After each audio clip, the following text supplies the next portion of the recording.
I can't say that I've been sick. You can even say that I'm not able to read properly yet, but I'm doing very well. I was away in Germany and India, and therefore I was not able to come.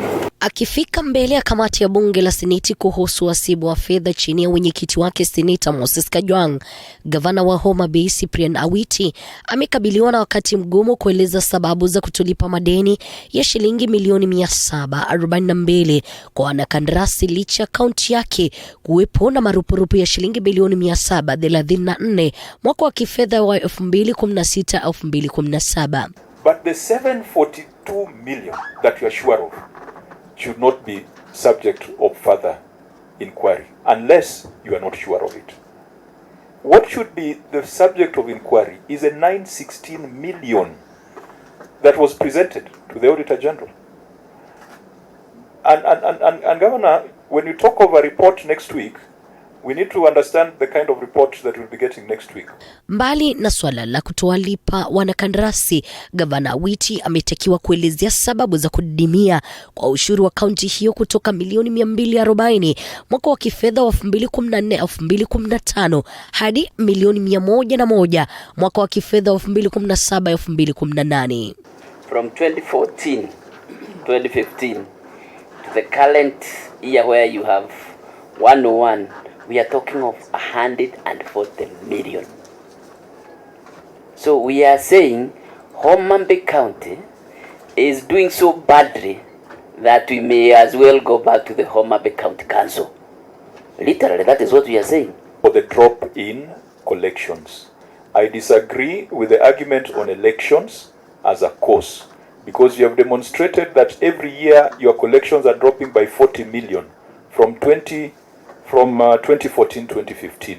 2014-15 was not an election year, but every year your collections have dropped by 40 million. Maseneta wakiibua maswali ya kuwepo ufisadi mkubwa katika kaunti hiyo, kwani fedha zinazokusanywa kwenye ushuru haziwekwi kwenye akaunti husika, ikibainika mfumo wa kukusanya ushuru kwenye kaunti hiyo ni ule wa kitambo, swala linalochangia kupotea kwa mamilioni ya fedha.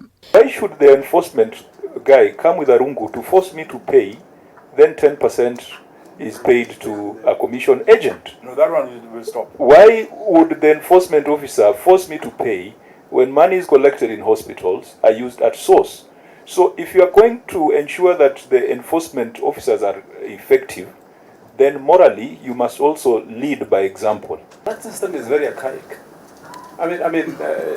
You know, you can't justify now in today's time and age that revenue is the planning around revenue collection will be to look for ways or to propagate a new law that will give people probably more latitude to roam the county collecting revenue, whereas it is a requirement of law that you automate revenue collection. Kadhalika gavana Awiti alishindwa kuwajibikia shilingi milioni 251 za matumizi ya ziada na shilingi milioni 188 ambazo zilitumika kwa mafuta ya gari miongoni mwa fedha zingine. You know, this is a problem we're having.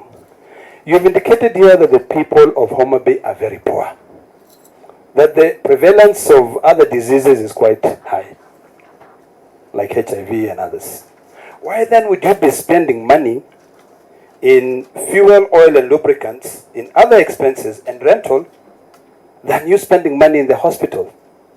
Ufujaji wa fedha za umma ukiwa unaendelea kushuhudiwa katika kaunti mbalimbali, ni bayana kaunti ya Homa Bay haikusazwa, huku gavana Cyprian Awiti akiwa anaelekeza lawama ya ufujaji wa fedha hizo kwa maafisa wa serikali yake.